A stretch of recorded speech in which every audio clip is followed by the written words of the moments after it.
may have a few more join in, but we've got a pretty good crowd. Well, everybody, welcome. My name is Michael Ramage. I'm the director of the Center for Computer and Information Technology at Murray State. And as most of you know, this is Tech on Tap, a monthly, typically in-person meetup that Sprocket, Murray State, Grow West, the Technology Council of West Kentucky always host together at Dry Ground. With COVID, we have been doing this virtually, and we want to continue to get together and hear from folks that are from the tech sector on things that are going on, cool technologies, interesting technologies, different pieces. This month is a little different, and I feel like I say that every month. It's a little different because, well, our topics change all the time. But we heard from Wes probably a year and a half, 2 years ago on cybersecurity, and then he shared a little bit about what he was doing with a company called Perch Security. And Perch has had a busy 2 years and recently transitioned from the startup phase to the sold phase. And I thought it would be interesting for Wes to come back and share a little bit about that experience. And as a bit of a background on Wes is from Murray, from Callaway County, went to Murray State, worked for Rudolph Tires, taught at Murray State for a while, went to work for a local bank, F&B Bank, and then moved out of the region to go work for Perch Security down in Tampa, and has had quite a wild ride, I think, that I can say for Wes. And really the goal of today's discussion is just to hear the story that Wes has had from the past few years about what Perch has done and kind of what he's learned about this startup world from a technology person. Wes, while he's had some side hustles in the past, this is very different from being the CIO of a bank or the network manager of a company. And I thought it would be interesting for the folks that are in our region that are technology folks to hear that experience. So with that, Wes, you can share your story however you want to. And folks, if you all have questions, feel free to interrupt him, ask questions, type them in the chat, whatever you prefer. But we hope that this is a interactive dialogue tonight. And Wes, thank you very much for joining us. Hey, awesome. I appreciate it. I see people coming in. Should I just hit the admit button? I'm just hitting the admit button. I'm letting everybody in. I'll try to take care of it as you go along. But yes, that's what I'm doing too. Okay, good deal. So hey everyone, you've got Wes. I know many of you here. I see Bobby Wrinkle. Good to see you, Bobby. It's been probably a couple years since I was over at the library, but good to see you on. And of course, Monica and Chris and Mike Ramage, of course, and those that I've not met, hello. So here's what I thought we would do. I have all kinds of things we can do. I would really rather answer questions and just talk with you. So please come off mute. Please interrupt me. Like, that's not disrespectful at all. In fact, if you don't interrupt me, then I feel like I'm boring you and I'm not doing a good job. So that's my only request, is interrupt me. But there's things we can do depending on what you guys have interest in. I actually have, you can't see it, but I have it ready to share out. If you guys want to see Perch's last pitch deck, if you don't know what a pitch deck is, be happy to talk to you about why a pitch deck is important, what one looks like. But let me back up a few years. So I remember when I was at the bank, I liked my bank job. I had a nice corner office. I worked with some wonderful people like Chris that you know, like Sally and Marty and Paul Scott, and man, just I miss them. I really enjoy it. But at the end of the day, for me, what happened in my life was, I'm working for a 150-year-old bank. Everything's safe, everything's secure, everything's good. And I got to a point where like I was ready to do something new. I was ready to do an adventure. I was ready to do something I've never done before. And I was very involved inside of a banking group that shares, it's a group called Financial Services ISAC or ISAC. And long story short, they share cyber threats with one another. It's a nonprofit group. And I was elected as the member chair of about 4,000 banks and credit unions. And so, I was sitting there at F&B with a really cool leadership position, trying to help people better share cyber threats with one another, which is awesome. And you guys know, like Mike said, I come out of education, so I love teaching. I love all these things. And so here I am, this great opportunity to help these banks and credit unions that are really struggling. And long story short, I met somebody there named Aaron Chernin, who was at the time the chief technology officer of like a really cool platform, a software platform that we use to share threats with one another. It was called Soltra.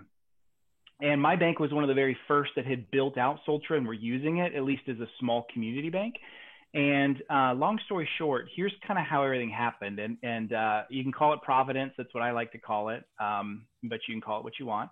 A series of events happened. The first thing that happened for me was we were using Soltra. We were happy with it. And Soltra eventually got bought by a really big managed security provider called I'm stretching my memory. Anyway, it doesn't matter who they're called. They're irrelevant.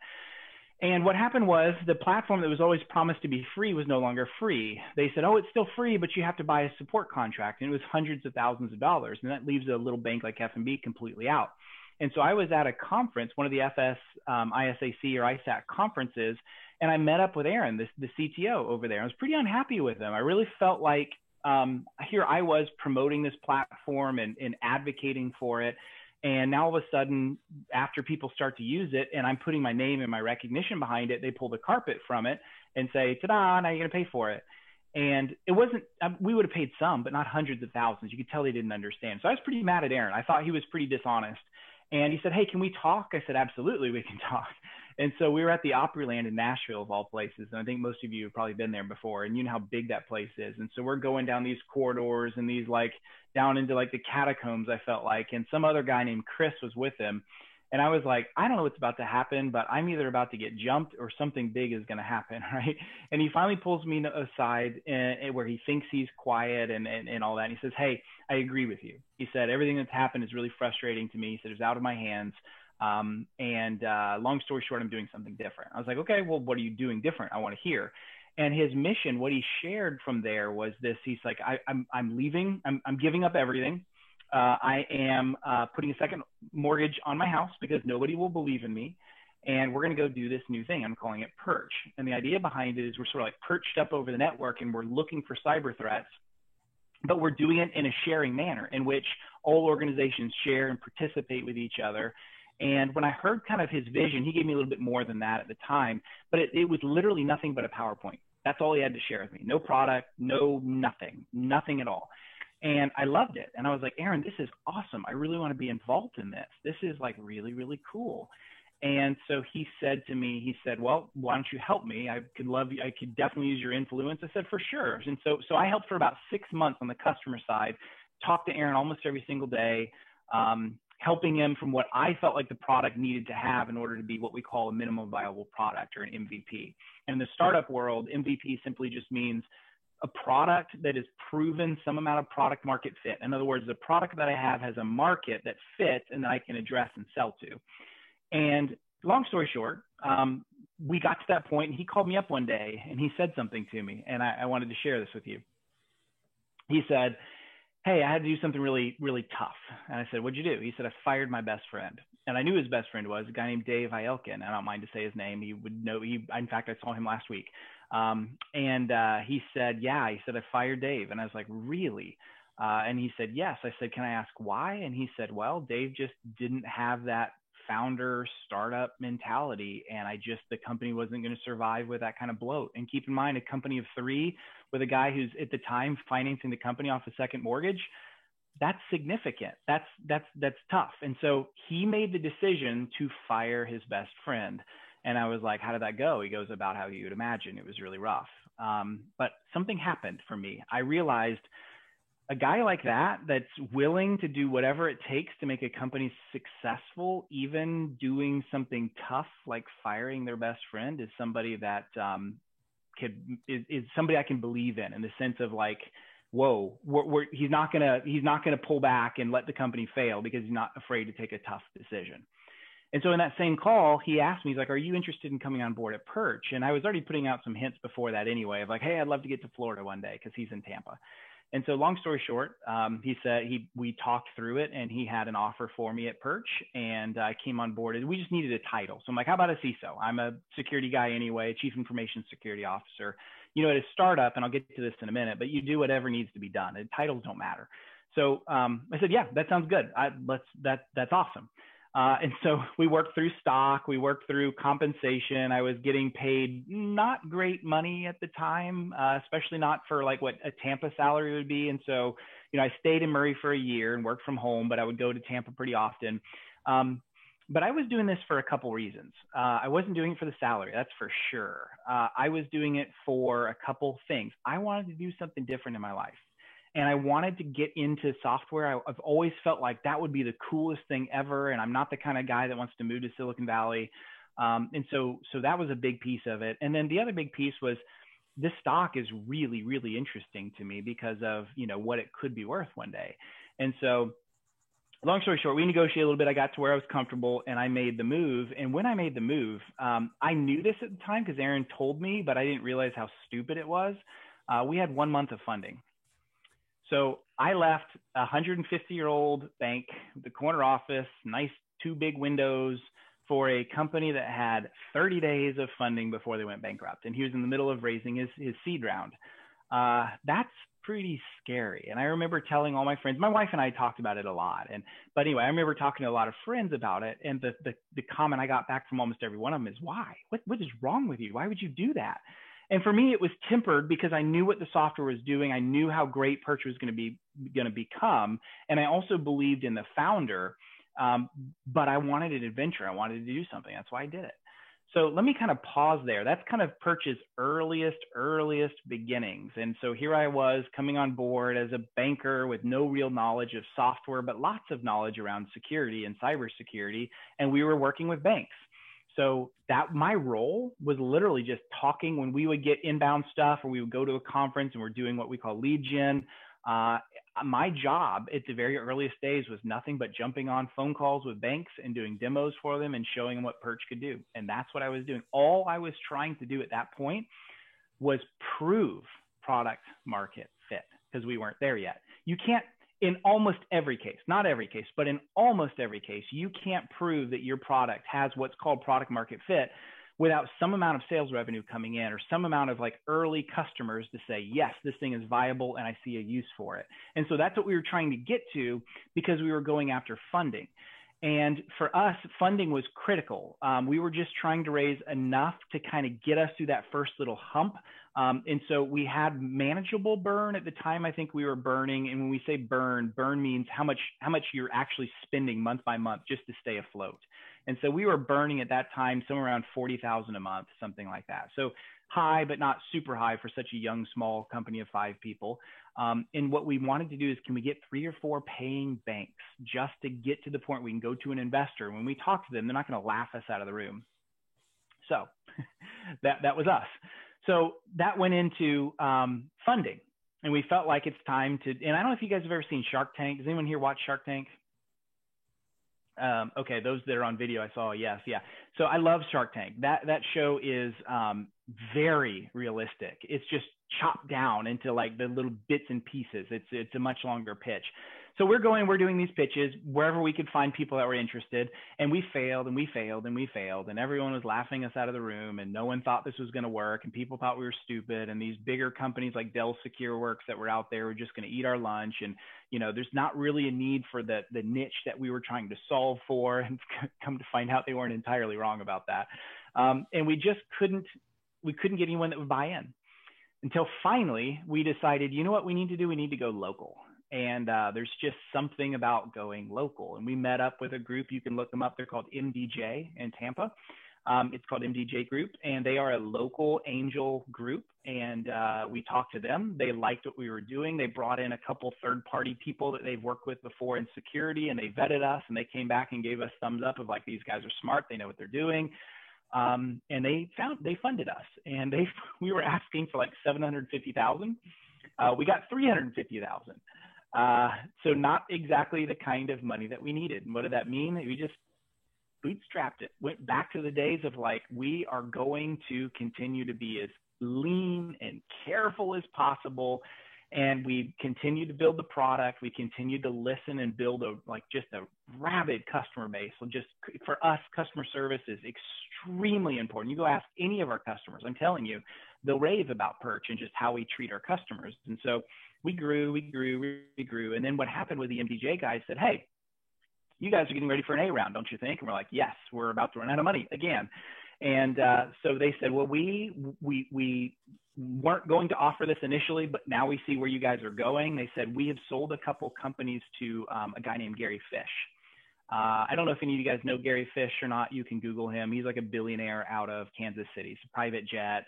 You know, he's got a 9-car garage with Ferraris in every single one of them. And that's just his house. You should see his office. If you're ever in Kansas City, go stop by his office. They will let you in. If you're a car person, I've never seen its like. I mean, I've never seen its like, the number of cars he's got there. And so they said, we've sold some companies to Gary, and we think Gary would be really interested in this. So we fly out. Actually, Gary this time flies to Tampa to meet with us. And we have a great meeting with him. And he loves the vision of what we're doing. And he was like, I'd like to fund your A round. He said, how much are you raising? We're like, we're raising $1 million. And he said, okay. And so we had a good discussion about it. And one of the reasons why was Gary had just finished and closed out a company called Fishnet Security, which became Optiv. Optiv is a really, really big MSSP. And so he was looking to do the whole thing over again. He's looking for a platform. And he's like, I think Perch could be the platform. So I want to invest in this because I want to have some not controlling interest, but some steering interest in all this. I want a board seat. I want ownership in it. And so I can't disclose, what it was, but anyway, so he invested. And that's really what took Perch to give us we felt like it was about a 1.5 year runway. A runway just means how long can you go with the funding that you have. And so we felt like based on our current burn, it was about, a 1.5 years is what we felt like, which was awesome for an A round. So fast forward again, we start growing. We're really building the team. We're building out a security operations center out of Houston. And that's too long of a story to chat with you about today. But so then we're at this point where I'm just trying to give you these stages of Perch. And so at that point, we had revenue for us was about $600,000. So not a lot of money, not a lot of revenue. I mean, not terrible, but not great. So that A round really let us do a lot of things. It let us build a marketing team, a sales team, support an operational team on the back end. And as we began to grow, Gary was very helpful. A good investor, especially at the A round, is not just about the money they bring, it's about the strategic resources that they bring as well. And so Gary was able to send us a few key employees that were really important to Perch at that point in time. And we grew to 1.4 million in revenue, which is really good for our company size. So then we go back and we're at this point where we're burning about $400,000 a month. So think about that. That's pretty significant burn. Most of that's going into AWS and then just overhead, right? When you're a cybersecurity company, salaries are extremely high. And we're at a point now where the earliest risk takers who were not being paid what they should be, like this guy, we're having to normalize some of that. And you can't bring on new people at a company of 20 or so employees without coming a little higher in those salary expectations. And that brings up another story around how stock and equity incentives are a great way to incent people. But long story short, I'm trying to shorten this so you can ask me questions. So long story short, what happened after that was we continued to grow. We met a company named ConnectWise that was in Tampa. ConnectWise at the time was pretty much single ownership by a guy named Arnie Bellini. Arnie is no longer at ConnectWise. He sold ConnectWise. But at the time, they were looking for a security platform themselves, and they fell in love with Perch. And we were actually getting ready to close another round with a company called Techstars I think they're out of Atlanta, I think is who they're a VC firm, very well known. But Arnie came in last minute, fell in love with Perch. It just so happens we were 15 minutes away from his office, and they led a $9 million round in Perch. Wow. And that was crazy for us. And us being smart, we said, why don't we go back and call our A round an attachment to the seed, and we're going to call this round our A round. By the way, when you're doing funding rounds, you have some flexibility to call them whatever the heck you want. So we renamed that to our A round, which is about $9 million, gave us what we felt was like probably about a 2-year, maybe 2.5-year runway, just depending on sales. And at that point, just the company just skyrocketed. We just grew and grew and grew. I don't mind sharing revenue, because if you know anything about SaaS companies, you can intuit revenue and EBITDA based on what we sold at. And it's semi-public knowledge what Perch sold at. You can find articles online, so I'm not breaking non-disclosures here. So we sold for $80 million last month, which was unbelievable to us, just absolutely unbelievable. And if you know anything about most SaaS companies, software as a service, they run at about a 10x revenue multiple. So, for example, if you take a $10 million company, they're roughly, if they're a true SaaS company and their revenue is coming in monthly reoccurring revenue from their clients, take a Netflix as an example. Typically, they're worth somewhere, at least at the growth stage we're at, that small growth stage, they're worth about 10 times the multiple, sometimes a little lower, sometimes as high. I've seen as high as 20. It's super rare, but that 10x is a good area. So that kind of gives you an idea of where we were at. And long story short, and I will finish right here so you can ask me questions, or I can show you a pitch deck or whatever we want to do. We were getting ready to raise our B. And so we were at the point where we're like, hey, this company is really doing well.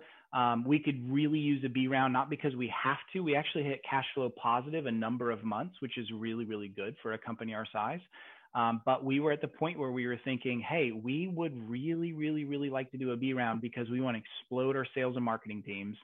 Marketing drives sales, and especially for lead gen. We were only doing what's called organic stuff, like our lead generation, were things like conferences, webinars, things like that. We were doing no outbound stuff, like no SEO kind of stuff, no like advertising, nothing, none of that stuff. And so we were getting ready to ramp all of that up. And we were looking for about a $25 million round is what we were doing. So we were in San Francisco. We were going back and forth to top shelf, Sand Hill Road investors. If you ever heard of Sand Hill Road, that's kind of where like Andreessen Horowitz and all the big VCs are in San Francisco. It's where I got COVID, by the way. That happened back in March. And long story short, we were getting ready to close a very large B. And ConnectWise, who had raised our A round, said, hey, I think we're just going to buy you guys. We're going to give you an offer you can't refuse. And that's what they did. And that's what happened with Perch. So a month ago, we sold. We were actually thinking we were going to do a B, and they came in with a great offer that we simply could not turn down. Our board was thrilled. And so I'm now a ConnectWise / Thoma Bravo employee. Thoma Bravo owns ConnectWise. They're a very big private equity firm. And that's where I'm at right now. So I feel like I'm not an entrepreneur anymore, but I helped take a company from 5 employees and less than 600,000 in revenue, way less than that when I came on board, up to an $80 million company. And it was really hard, really challenging, and I can't wait to do it again. How about that? I can't say it'll succeed the second time around, but as soon as the time is right, I will, by all means, go do this thing again. So I know it's a lot. Let me just pause. What questions do you have? What can I answer?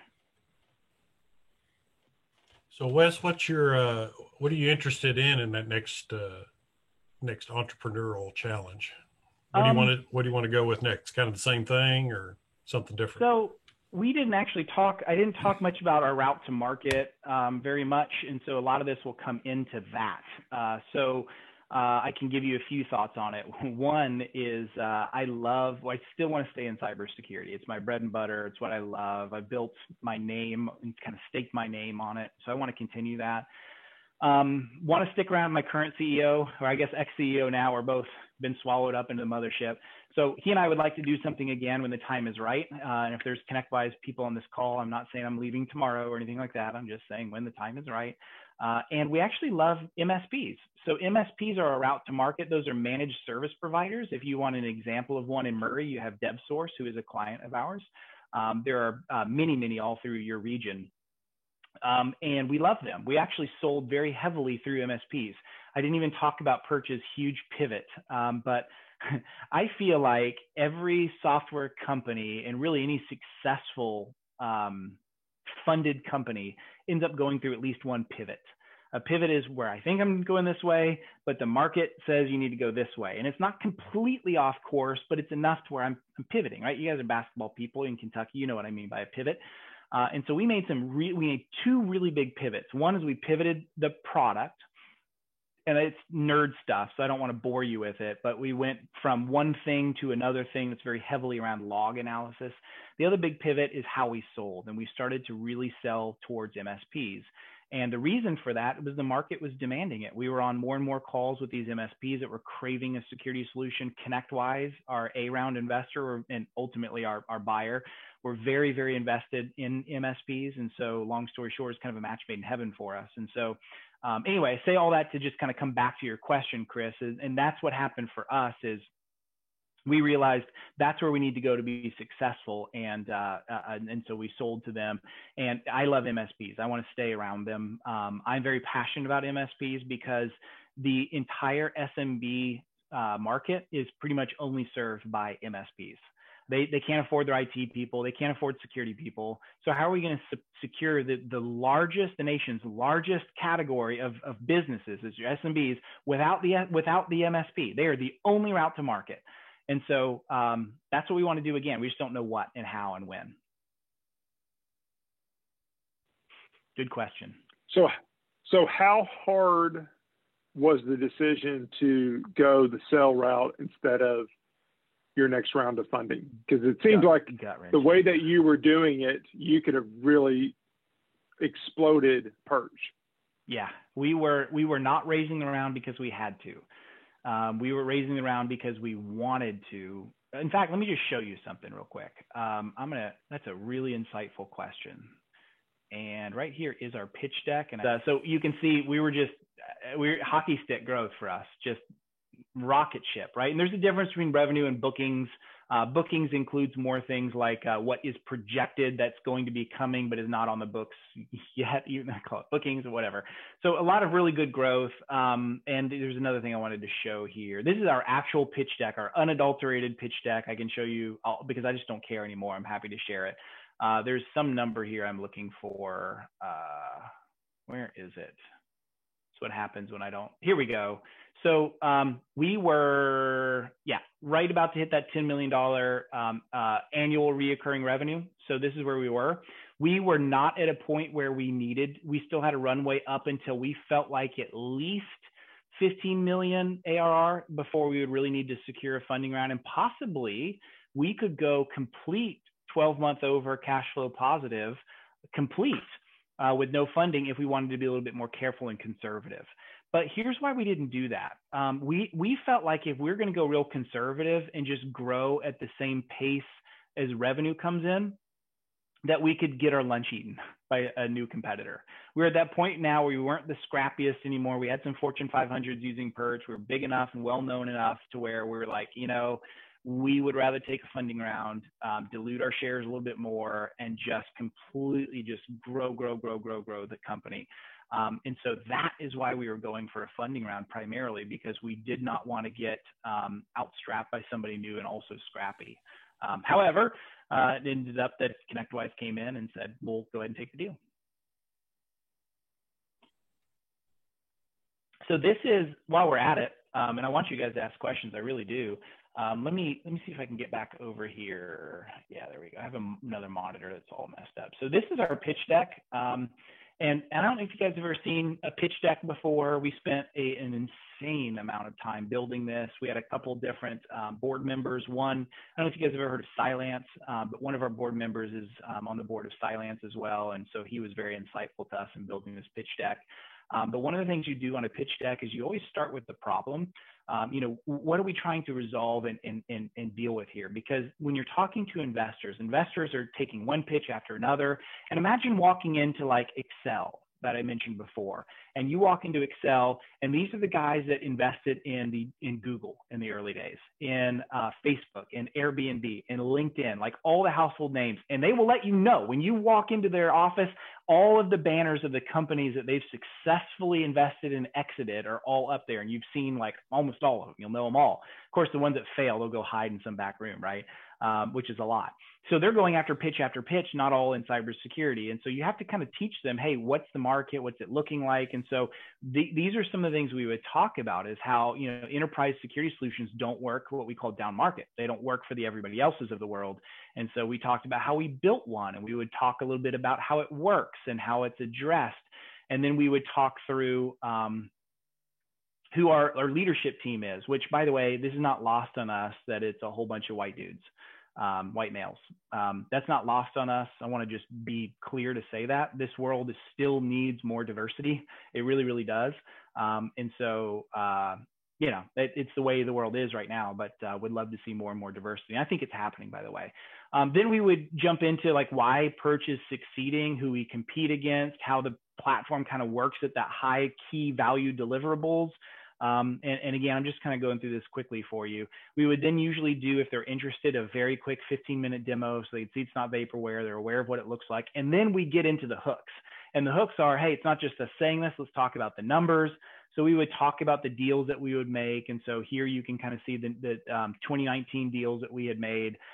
Average sales price of $45,000 a year. SMB sales price much lower at $1,900. So you can see this is a big volume play for us. That's why we love MSPs, because they're the ones that do all that for us. You can see the revenue continue to grow.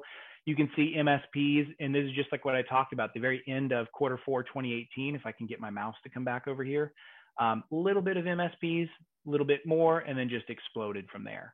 So you can kind of see how that really, that was the pivot that we were talking about. You see the pivot right in the data, right in the numbers. And then you saw this, how the growth worked for us, how we continue to maintain operational efficiency. That's another topic for another story. West Coast investors do not care about efficiency. East Coast investors desperately care about efficiency. It's just a funny thing we've learned, and how they like to operate. So anyway, this is just a quick peek at a pitch deck. And how Perch works. We talked about churn rate and how we keep customers high and happy. So 1.5% churn is unbelievable, basically unheard of, to be able to keep customers year over year. And you can kind of see all the rest: team growth, spend, how we're going to grow the team, what the team actually looked like at the time, 47 when we were raising. In the end of 2019.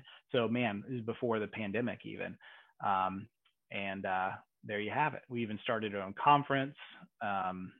Really, really fun stuff. So what else do you have for me? I'm wondering, so it took 4 years, like from the time you quit your bank job till the time you sold. How long was that? Yep. So Perch was founded in, I think it was July of 2016. So just shy of 5 years, something like that. So like call it 4.5, I feel like. Which is I think it's relatively rare that something can happen that quickly, but it does happen. There are some that have done even better than us. You know, that I thought we were going into this for another 2 more years is what I thought.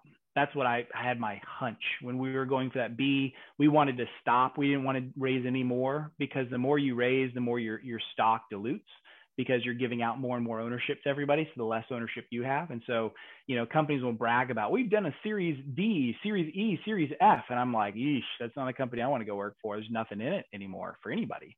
And so we only wanted to do one more funding round, and then we either wanted to take the company IPO or we wanted to sell much higher. So that's what we thought would happen. We all thought we were going to go for another 2 years is what we thought, but ConnectWise's offer is just too generous for us to turn down. Was everybody down with the pivot? Do you mean like Perch employees, or like customers, or what do you mean? Or like you got, I mean, was it obvious that was what you needed to do? Or that like a That's a good question. Did you roll the dice? So, yeah. Here's what I think. The one sign of a successful company is how attentive you are with your customers. And I don't mean that like I remember my banking days. we would do strategic retreats, and they would pull us, whoever's leading it, whatever firm we would choose, like, I want you guys to write down what you think your competitive advantages are. You know what every bank on earth says? They'll say customer service. We're great at customer service. And relatively speaking, I think most small and mid-sized banks are good at customer service. That doesn't mean anything. That's nothing that special. What I mean is, like, how well do you know your customers, and what are they asking for, and why are you losing deals, and what do they all seem to be saying? What is your sales team coming back saying? These are the questions I'm constantly getting asked. And so for us, what had happened was we had enough of those conversations and enough deals that we did not win, and enough just open, teach us what we need to know. We're not here with all of the answers. We truly wanted to be a humble, receptive company of what the market wanted us to be, because we knew we didn't have anywhere near big enough sales to say we're forcing everything to go our direction. We were very much, I feel like we would describe ourselves as a sailboat in the wind. We have the sail open, but we're tacking the way we think the market and the winds are going. And the way we know it is having conversations. And so we just had enough conversations to know we're going to have to make this pivot if we're going to work. And we were able to do it in a way that we didn't lose any. We kept that product around that we were doing. We just added a new SKU, a new product, a new thing that we sold. And we took some risks to do it. And we burned a bunch of development time, and product features began to kind of stall while we were building this other product. But we announced it in January of 2019, and numbers spoke for themselves. So it was risky, it was dangerous to do a pivot, but we were confident that the market was asking for this, and we knew we needed to do it before a competitor did. And that's what we did. Very interesting. Thank you. Mm-hmm. So talk about those conversations with customers. Like, were they very strategic? Did you pull in a UX team? I mean, because I think that's really interesting. And I think that's, people take that for granted, that actually your customers kind of know what they're wanting, and they don't know how to tell you, and you've got to learn how to listen in this very keen way. So I'm curious. Yeah, that's another insightful question. I would say, I never wrote a line of code at Perch. Not a developer, not really a security engineer guy that's handling the alerts as they come in. I did a little bit of that, but what I did more than anybody else at Perch is talk to customers, whether they were, in the sales cycle. And I'm actually the guy for many years. I was the guy doing demos. It can be a bit of a humbling experience sometimes when you're doing those kinds of things, but somebody has to do it. And that was me, and I was good at it. And so I like that question. And my thoughts would be, it's different for every customer that we're talking to. I learned, especially in security, there's way too much. I don't know how many of you would call yourself familiar with cybersecurity, but there's way too much marketing and buzzwords that are going around that mean absolutely nothing. And so if you take a look, and our brand is still around, go check out perchsecurity.com, and I promise you'll see this. We have a consumerized look and feel. I mean, you saw it in my pitch deck. Very friendly look. We went with purple, not black and red, and hacker in a ski mask and all that stuff. We were like, no, we want to go with a consumerized look and feel. And the way we would message security when we're talking to customers is like, Monica, I'll pitch you real quick, right? So we would do things, and we would share and talk in analogies in a way that doesn't intimidate people. And so we would say things like, hey, Monica, when you go to bed at night, you probably have an alarm system that you flip on, right? But, I'm pretty sure that you still lock your doors, and, you lock your windows, and, in the days you'd go into work, you'd probably do the same. But do any of us really lock our doors because we feel like that's going to stop a bad guy from getting in the house? You kind of laugh, and they'll laugh with you, and like, I know where you're going. And we're like, yeah, well, if a bad guy wants to get in, they're going to kick the door down. They're going to break the window open. They're going to go Santa style down your chimney or whatever it is. They're going to find a way to get in. And so that's why we put an alarm system in the house, so that we can know when it happens, and nobody gets mad at their alarm system when someone breaks into the house. We have the alarm system as a detective control to say, when the bad guy gets in, I want to know about it and take action right away. And that's when like the light bulb goes off for them, and they're like, oh, I get it. And we're like, that's exactly what Perch is doing for your enterprise network. We're doing the same thing. We're not keeping bad guys out. We're going to tell you when a bad guy gets in, and we're going to do something about it. And it's that simple, like super easy. In fact, we have some really neat like house analogies that we would use, and we would share that often with people, and they got it. It made sense to them. And we would need to do a demo, and we would need to show them the product and talk through pricing and all those other things. But I felt like rather than like, try to use all these like scary analogies to scare people into security, we're just going to get really simple and very effective. And that's what we did.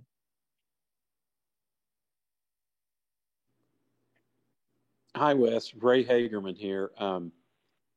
I just, it really intrigued me about your pivot, moving toward the MSP. So I'm guessing if you're thinking about your next move, is it trying to figure out what can I sell to MSPs? Yes, I spend way too much of my days thinking through what do MSPs because I still serve them, right? ConnectWise, the vast majority of the revenue comes through MSPs. So even in my current new day job, I'm still thinking about the same things I was thinking before. And so my frame of thinking is like, I need to understand who my clients are, and I need to understand what their world is like in the world of security and how they sell and how they message and what they need. Because if I don't, then someone else will come in and take that from me. And so I don't want that to happen. I'm very defensive with that. And so, yes, when we do something else again, one day, if I decide not to stay at ConnectWise, then it is absolutely going to be in needs and areas that we're starting to sniff out have still not been addressed. And there's a number of those that are circling around in my head of like, we still haven't fixed this problem for MSPs or for their clients. And so, yes, those are things that are swirling in my head right now of like, what is it that we need to address and solve and build a product around that. Thanks. Yep. You're welcome. Let me say on your marketing piece or speaking to the clients, there is probably no company that I see do more direct conversations, whether it's through webinars, whether it's through the videos in your backyard. I mean, just all the different things that you all do to just not to sell, but to have those conversations. And I definitely think that is something that I've seen in you all. Well, but let me spin it forward. So now that ConnectWise has Perch, what's the future of Perch, or more to the point, the future of the Perch products? That's a really good question. So a few things I know, and then a few things I think. I do know when ConnectWise bought us, they said, we're not buying you just for Perch, the platform. We're buying in the software. We're buying you for the people. We really, really, really respect and need and want the leadership at Perch and the team that made it all happen, which is really cool. That's awesome. So they've made it clear to us, and they've given us retainers that demonstrate and prove that they're very interested in continuing Perch's journey. They do not want to just erode it and turn it into nothing. Like, there are different kinds of acquisitions that you will see. There's one thing that sometimes you'll see investors use. It's a term called acqui-hire. And what that means is it's a company that's young and small enough where they're not really interested in the company, like the platform, they're interested in the people. And so they're, by acquisition, they're getting those employees. Perch was not an acqui-hire. Perch was a true acquisition. So they want to use the Perch platform and continue to build it and grow it and sell it and mature it and add to it. Just like all the things I showed you that was going to continue to happen in our growth as we hit different revenue goals, just as a frame of reference, they still are committed to doing the same things. So that's really good. Now, things I think that would happen at some point, I would not be surprised to see, it'll be called more like, Perch powered by ConnectWise. I hope they never get rid of the purple and the perchy bird. I hope they never do that, but they're a blue company. I could see them doing some things like that as time goes on. But, other than that, they've made it really clear they want to keep things intact, which is good, because they would be fools. And I told them this because they bought us out, and I'm kind of at a point now where I can say whatever the heck I want to say to them with no worry. I mean, what's the worst thing to do? Fire me? I don't care. And so we told them things like, you guys would be fools to get rid of some of the things we built and put in motion. And they like, no, we agree with you. They're very honest about that. So they understand MSPs and know them very well. And so that's their goal so far.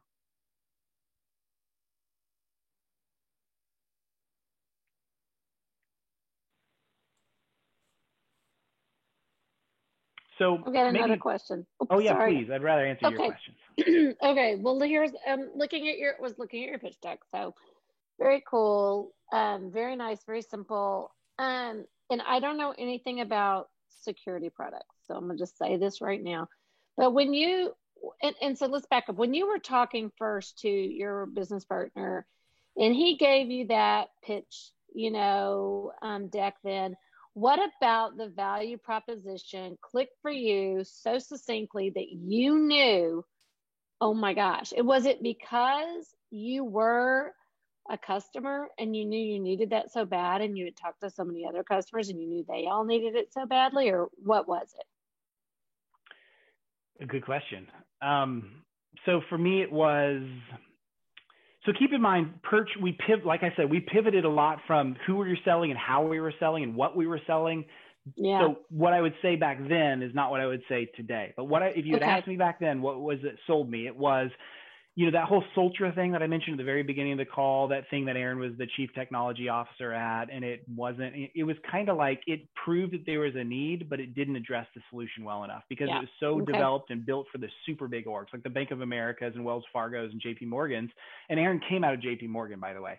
So it came out of teams that had an enormous number of people running it. One of the questions I would often ask Aaron is, hey, Soltra is great that you're building, but I still have to do all this myself. And I don't have the team to do all of this. And so one of the things that was capturing to me was still doing the threat sharing, still being able to have a platform that brings threats in and lets me see them, but also has a team of people that are helping me address it by doing the threat research as well. And that was the big thing that captured me, because I thought there are other companies that do that, but not in the same form and fashion, not in the way that's so interested in threat sharing and giving me insights into what other banks are seeing and what other banks are doing about threats. That was very novel and new to me. And I didn't cover a lot of that in today's session, but those, Monica, were the big things that really captured me. And that was it.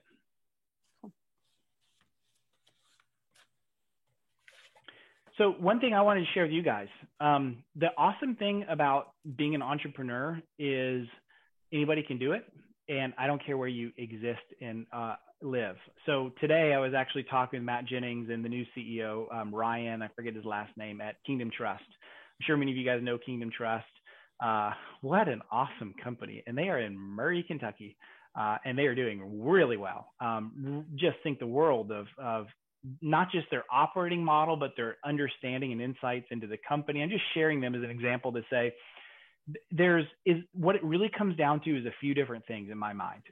If you talk to a lot of investors, they don't typically expect and demand that you're in Silicon Valley anymore. Yes, there are reasons you would want to be there in terms of pipelining and hiring talent that exist, but it does not have to be done that way. I mean, Perch did everything out of Houston and Tampa. Tampa is where we're headquartered at. No presence ever in Silicon Valley. We would go there, but we didn't have offices there and did not recruit out of there. And worked really, really well for us. And so if you can do it in Tampa and Houston, why not Murray? Why not Paducah? It can be done. But it does require a whole bunch of things to make it successful. And one of those that I learned from Aaron, my CEO, is there's a difference between trying something and I think it might work and I'm testing it. I get that. But there comes a point in your journey where if you're going to make your endeavor successful, you got to burn the ships. And I know that's cliche to say, but you got to at some point, you are going to have to kick out of your evolutionary response of being risk averse and saying, I got to put 2 feet into this thing, because if I don't, what's the drive to make it succeed? And honestly, that was the big thing for us. Like, there were days where we were very concerned that Perch would not work. But you know what that does? It makes you get up early, makes you work a lot harder, makes you put a lot more heart and soul into it. And then it comes down to vision and execution. So that's kind of my thought, is you can do this anywhere and anybody can do it, regardless of your age, anything, who you are, you can do this. But it does take a lot of things to make it happen. It takes execution, it takes vision, and it does take at some point that ability to say, I'm not going to be what we call a wantrepreneur any longer. I'm going to put both feet in this. I'm going to take risk, and I'm going to go all in on this. And it's my only I have no backup plan. This is it for me, right? If this doesn't work, I'm back to whatever, but not this. Well, if it fails, no big deal, because still I'm doing the bank job, and the bank will, I'm still staying at the bank. I don't want to lose that. That doesn't work. It just doesn't. There comes a point when you have to go put both feet into it. And so I wanted to leave you guys with that. I'm happy to stay and answer more questions, but that's my encouragement to anyone here that's thinking about doing the same thing. You can do it. And where you're at is not a limitation. Just ask the folks at Kingdom as a good example. Long term, what I would like to do is it was so much fun giving pitches and having everyone laugh us out of the room, and they would call us back later, and not all of them, but we had several conversations with folks that would call us back and say, oops. And we would laugh with them like, yep, I mean, it's, whatever. I love that world. And for me, I am working on beefing up my financial understanding, because I've always been a security guy, and I would love to get more into the world of funding and get into the world of eventually being a VC, a venture capitalist myself. I would be very, very interested in that. I think it's a lot of fun. So that's a long-term goal that I would have after. I think I'd like to exit one more company successful to have the street cred, but that's what I would love to do longer term, and help companies do the same thing. Because a good VC doesn't just give you money, as I said, they mentor and they give you direction and strategic insight. And that is kind of my heart and passion, has always been as an educator at heart. So I would love to do that one day. So Monica asked a question about your early code. Oh, what was it? Who wrote your early code? Like the early pre-MVP code for Perch? Yeah. When there's 5 of you on there, were a couple of them coders? Yep. So 2 of them were, so Aaron came out of a development background, but he also wrote no code. Aaron's our CEO. It was a guy at the time, it was a guy named Knut and a guy named Chris. Those were the 2 that wrote all the code for Perch at the earliest days, all organic by us. Now we use a lot of open source, but every company, every vendor out there, even if they act like they don't, use a lot of open source. But yep, we wrote everything ourselves, never contracted, never third party, never went out to like India or Croatia. Not to say those things are bad. There are use cases where you might want to outsource your development, but we did it all ourselves. And again, there are reasons you might want to do that. I have an uncle that lives in Elizabethtown and owns a company called Monuments Pro, which is a SaaS company. And he contracted everything through, there's a development company out of Kentucky, actually. Mike, may know their name. I can't think of it. But they have some ownership in the company with them. And his model was having them write all the code, and then they did some kind of profit share and ownership share to build. There are other ways you can go and build. You don't have to go the classic way Perch did it. There are other ways you can do it. Thanks.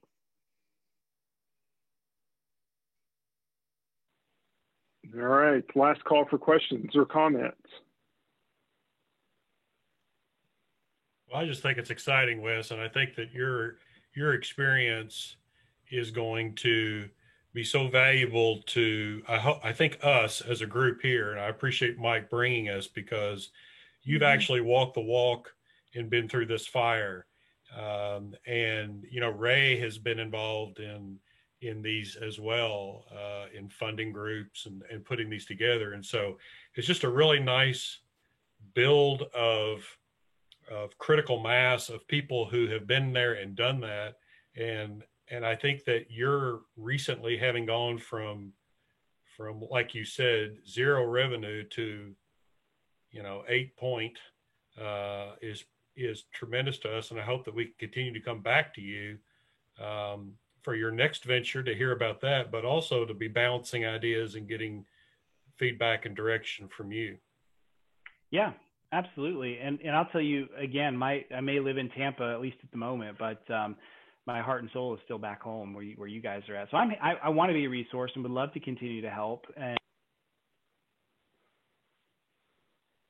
I don't know if you guys ever at some point formalize all the way into being an accelerator, or you just want to stay higher level and just whatever. But if there are things I can do to help, I would love to. I'm very passionate about this stuff and very passionate about you guys, and would love to see Western Kentucky grow and do some awesome things. So yep, I'm happy to participate and help. Oh, great. Good, because we're going to hit you up. Sounds good. I don't have all the answers, and I'll certainly tell you things when I don't know. There's many things I don't know, but if I can help, I will. It would be wonderful. And I'll tell you, because I think of, you guys in Tampa and having this network that you could connect to, which was pretty hot and it was pretty big, right?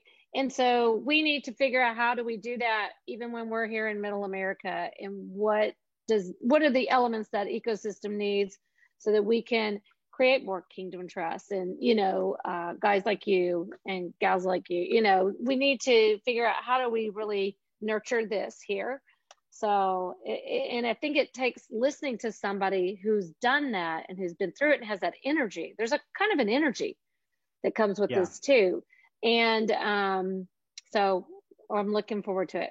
This will be fun. Thank you so much. You're welcome. This has been fun, really, really fun. And you're right, Monica. I guess maybe one last thing I'll say, I guess I'm not at a shortage of words, is where we need help in creating these things is if you're not in San Francisco, it helps to start local, who are like, for example, we never would have gotten in the doors of Gary Fish had it not been for MDJ, our local guys who had already sold the company to him a long time ago. And so going local, starting local, and building and proving our worth to where they said, we know somebody we can introduce you to because of what you've done and where you're going. That's the key. And then once we hit that and began to grow, we ended up selling the company that did our work in the acquisition was a company called Boston Meridian, really, really top shelf investment bank that did all the work for us at Perch for the sale. They found us. And the reason they found us is we hit that threshold where we hit the radar and they reached out to us. And so my point is, you don't have to start there. You start local and you start with people who can do that early round of funding or that early round of, or even the accelerator of just getting it going. And then the companies that are showing promise and success, you can take those and say, hey, there's something here. I want to introduce you to somebody else that's a step up and they would be interested. And I love that. And then, what happens is, Monica, I'm just going to play it out for you. Let's say Monica does that. I'm just going to use you as an example, Monica. And one day you sell a company as the founder and CEO, and then you get to go back and do the same thing. And you may see some people that you invest in that you actually put some leadership into, and you see one of them, you say, I met so-and-so in my journey, my company, I'm going to introduce them because I think this could do the same thing. I've noticed it works that way for sure. And so that's the glory in the whole thing. Well, I think this has been a fantastic discussion. And Wes, again, thank you very much for your time and joining us. And we are certainly trying to build some of that ecosystem in West Kentucky so that we can support those companies that have those ideas that want to build that tech company. And as Chris and Monica alluded to, we'll definitely be in touch. And I shared a little bit with you, but I'll definitely share more in the days and weeks to come. But again, thank you. Thank everyone for joining us tonight. And I assume that we will not meet in December since that's the week of Christmas. We usually skip December, but we will certainly be back in January for our next Tech on Tap and be watching our Facebook pages to see the topic, see what we're going to discuss in January. And if you have an idea, if you have a topic that you want us to find a speaker on, share more about, just let us know, and we would be happy to do that. But again, thanks to everyone for joining. Wes, thank you for sharing so much great information, and see everybody in a few months. Have a Merry Christmas and stay warm. See everyone.